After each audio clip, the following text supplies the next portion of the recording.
Hello, everybody. We want to welcome you to Lebanon Church Waukegan. This is Pastor Benjamin here for another exciting Sabbath service here. We're in the book of Genesis, specifically 38 and 39.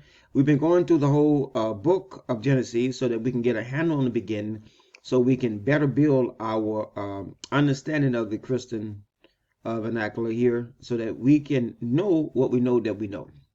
Tonight, I titled this here, The Keeper of the Prison Looked Not to anything that was under his hand. In other words, we was last out Joseph was going to be the next patriarch, as I told you. They took Joseph, put him in the pit, decided then to sell him into slavery. Then they take Joseph, the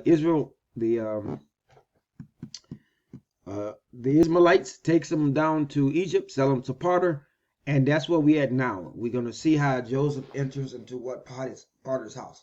But before the Bible gets into that, it's going to talk about Judah. By now, we should have a clear understanding of what the Bible is doing.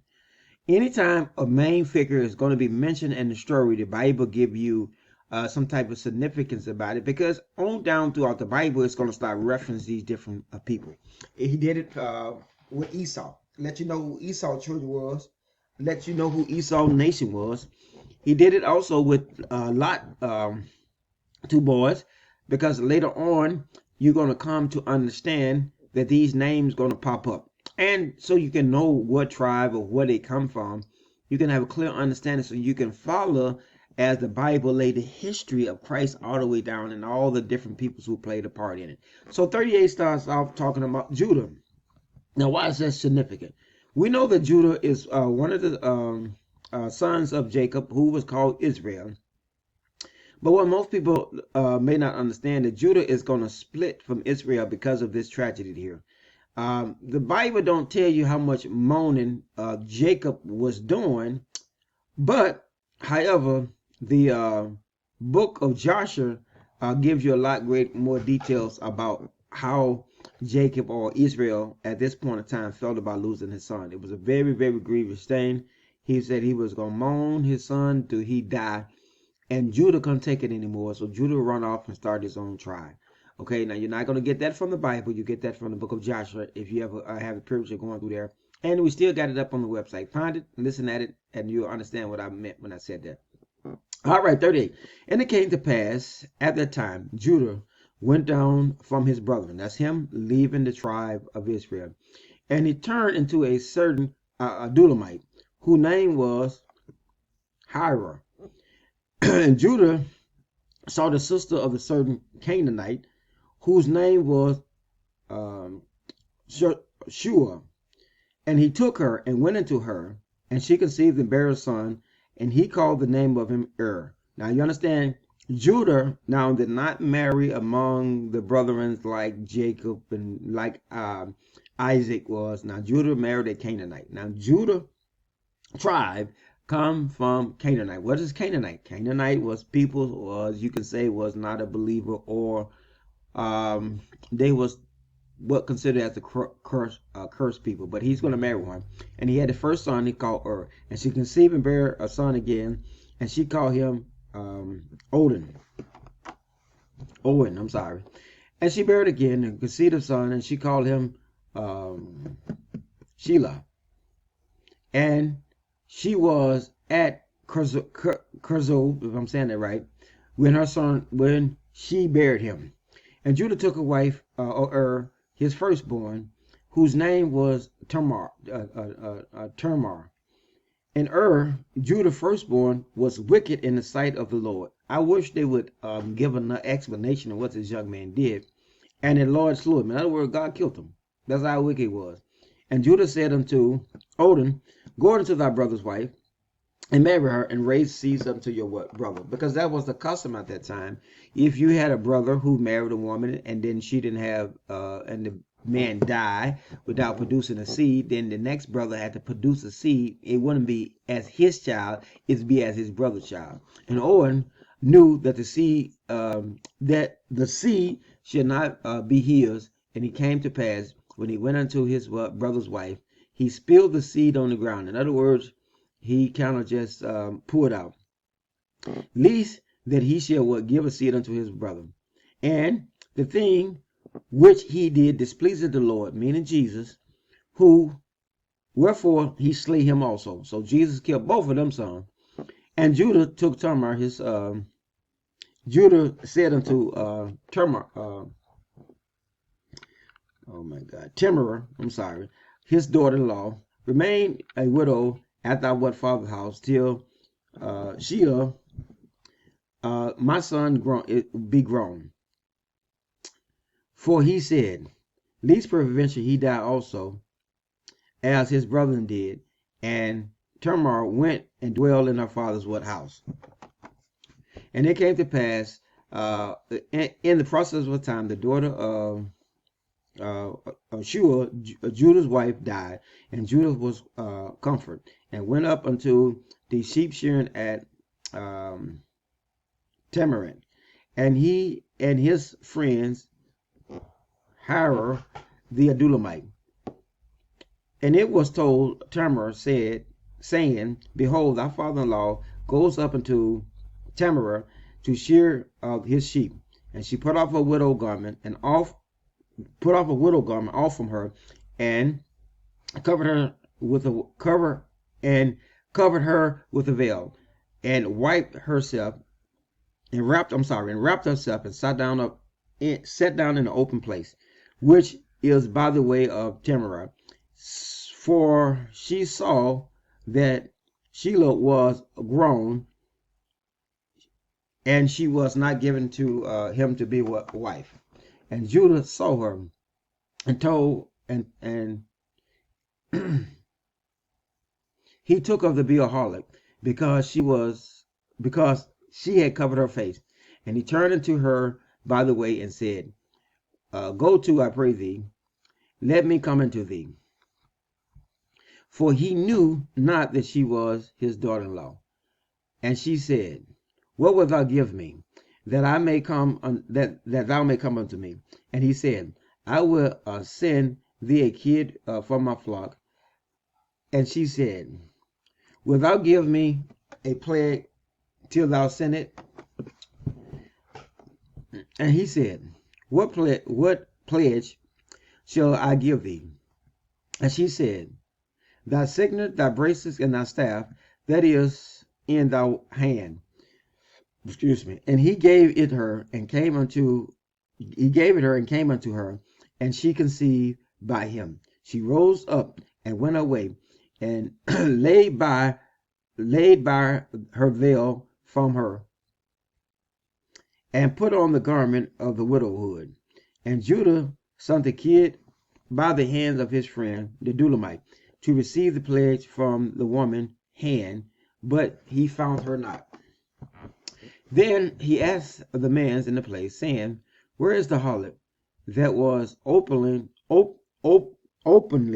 by the way? And they said, there was no harlot in this place. And he returned to what Judah and said, I cannot find her.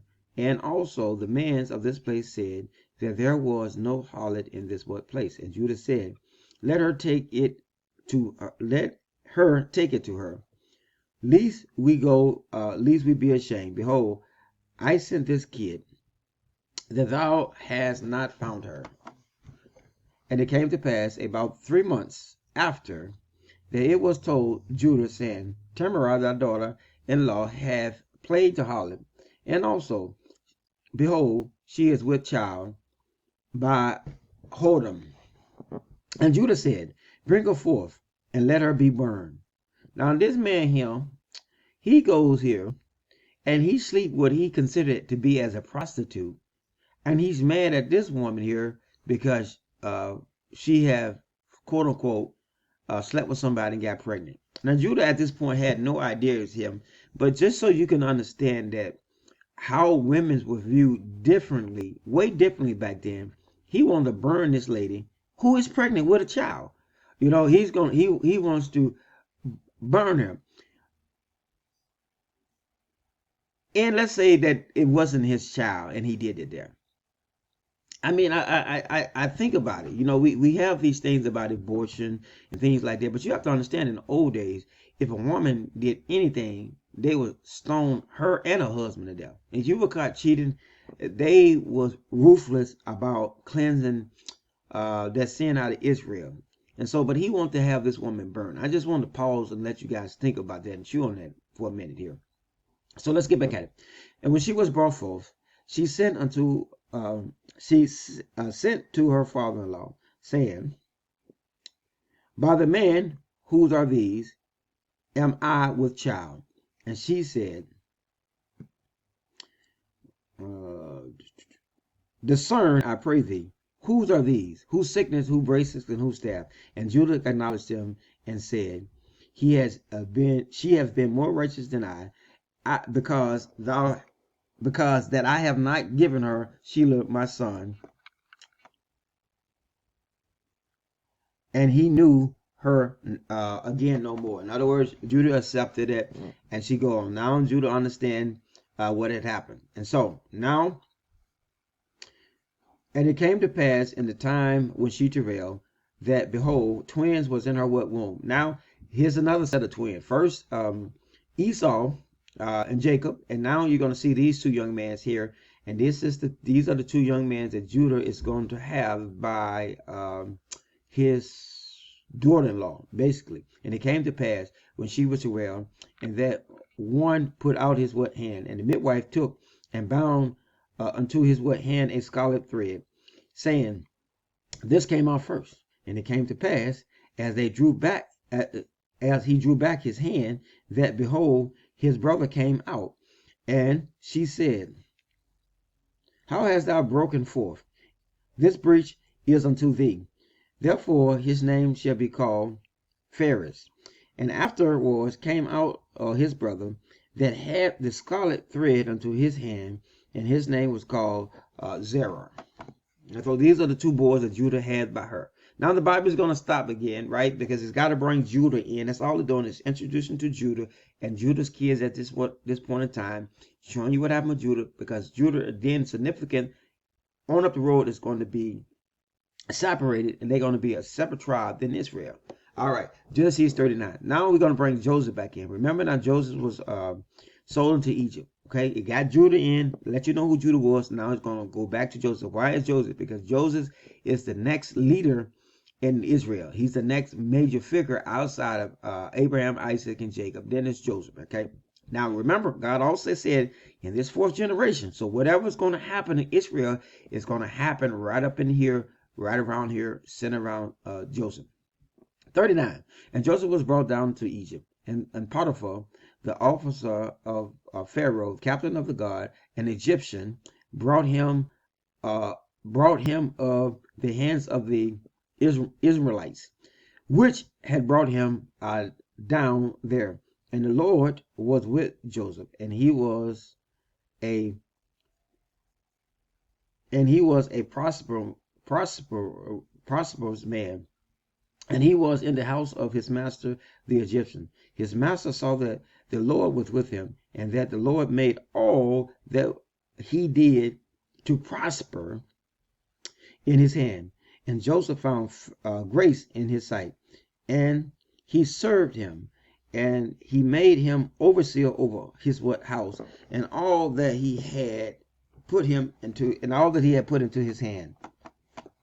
And it came to pass from the time that he had made him overseer of the house, and over all that he had, the Lord blessed the Egyptian house for Joseph's sake. And the blessing of the Lord was upon all that he had in the house and in the field. And he left all that he had in Joseph's hand, and knew not aught what he had, saving the bread which he did eat. And Joseph was a goodly person and well favored. And it came to pass after these times that the master wife cast her eyes upon Joseph and said, lie with me.